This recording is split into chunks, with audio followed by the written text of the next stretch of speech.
ದೇವರಿಗೆ ಸ್ತೋತ್ರವಾಗಿರಲಿ. ಈ ದಿನದ ದೇವರ ವಾಗ್ದಾನವು ಯೆಶಾಯನ ಪ್ರವಾದನೆಯ ಗ್ರಂಥ 54ನೆಯ ಅಧ್ಯಾಯ 8ನೇ ವಚನದಲ್ಲಿ, ಶಾಶ್ವತ ಕೃಪೆಯಿಂದ ನಿನ್ನನ್ನು ಕರುಣಿಸುವೆನು ಎಂದು ನಿನ್ನ ವಿಮೋಚಕನಾದ ಯೆಹೋವನು ಅನ್ನುತ್ತಾನೆ. ಆಮೆನ್. ಹೌದು ಪ್ರಿಯ ದೇವ ಜನರೇ, ನಿನ್ನ ವಿಮೋಚಕನಾದ ಯೆಹೋವನು ನಿನ್ನನ್ನು ಪ್ರೀತಿಸುವುದಾಗಲಿ, ನಿನ್ನನ್ನು ಕರುಣಿಸುವುದಾಗಲಿ ತಾತ್ಕಾಲಿಕವಾಗಿ ನಿನ್ನನ್ನು ಪ್ರೀತಿಸುವವನೂ ಅಲ್ಲ. ಆತನ ಪ್ರೀತಿಯು, ಆತನ ಕೃಪೆಯು ಶಾಶ್ವತವಾದದ್ದು.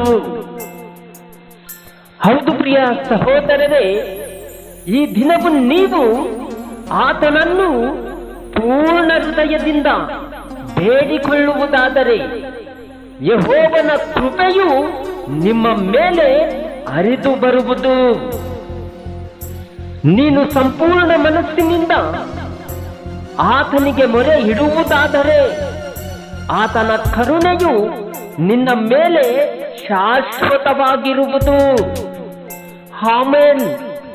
ಹೌದು ಪ್ರಿಯ ಸಹೋದರರೇ, ಹೌದು ಪ್ರಿಯ ಸಹೋದರಿಯೇ, ಈ ದಿನವು ನಿನಗೆ ಸಂಕಟವಿರಬಹುದು. ಸಹಿಸಿಕೊಳ್ಳಲಾಗದಂತ ದುಃಖವು ನಿನ್ನನ್ನು ಕಾಡುತ್ತಿರಬಹುದು. ಯಾವತ್ತೂ ಕಾಣದಂತ ಬಾಧೆಯು ನಿನಗೆ ಕಣ್ಣೀರು ತರಿಸಿರಬಹುದು.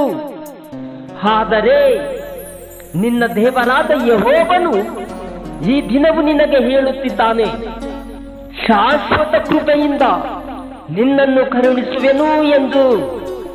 ಆಮೆನ್. ಹೌದು ಪ್ರಿಯ ದೇವ ಜನರೇ, ನೀವು ಏಕೆ ಸಂಕಟ ಪಡುತ್ತೀರಿ?